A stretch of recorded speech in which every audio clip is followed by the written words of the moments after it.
Why does most of the rest of the world hate America? Envy. Most want to be Americans themselves.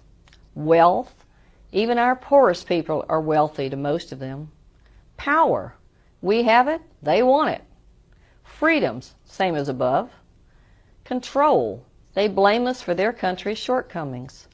Arrogance. How many see us, and not without good reason. Imperialism. Taking over their countries after bombing them back to the Stone Age makes them mad. Exporting democracy. They don't understand it nor want it. Oppressors, like Southerners felt about carpetbaggers during Reconstruction. I'm sure I would hate America too in their place. So what do we do about changing their perceptions of us?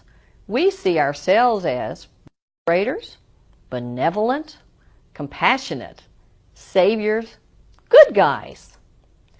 The problem is the difference between realism and idealism. Most Americans are idealists. We really want to help others in distress and change their systems so they will enjoy what we have and live happily ever after, more or less. We are not realists.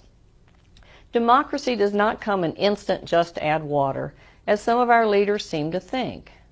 It must be earned to be appreciated.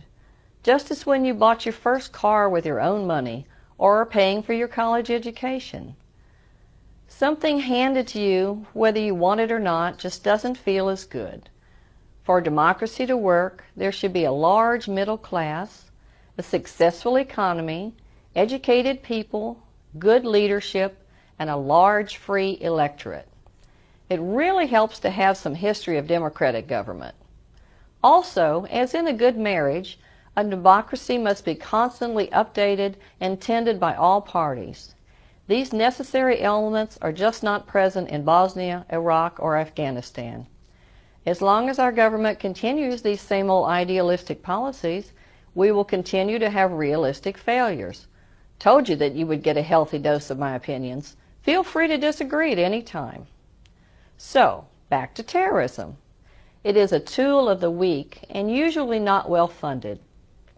Its purpose is to make the people feel that their government cannot protect them, resulting in a revolution, revolt, or whatever they can manage at the time. Oppression by a foreign power, any foreign power, brings out the worst in people who feel they have no power of their own. This usually always results in violence against the perceived oppressors. They will strike back when and if they can. To prevent this from happening, we and other countries have counterterrorism programs. Some are more successful than others. Simply throwing money at problems, the U.S. has a long history of this, does not work well. We tend to be reactive in this country rather than proactive. Why spend money just in case something might happen, we say? It might not, and then we're out bunches of money for nothing. Our newest government agency, Homeland Security, is a result of the 9/11 attacks. Following along shortly after that came the Patriot Act. This is the most interesting piece of legislation. Those who voted for it afterwards admitted most of them had not even read it. In my most humble opinion, it is the worst piece of legislation ever passed into law, and that includes prohibition.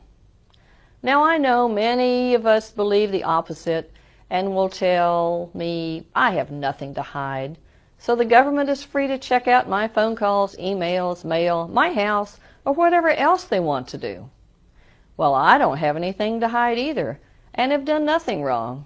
However, I don't want the government snooping into my life just because they can. I want you to study the readings and come up with your own opinions, as always, and defend them. I enjoy hearing from you and why you feel the way you do, and I respect your views. This is usually the most interactive, to put it politely, of the discussion questions. Go for it!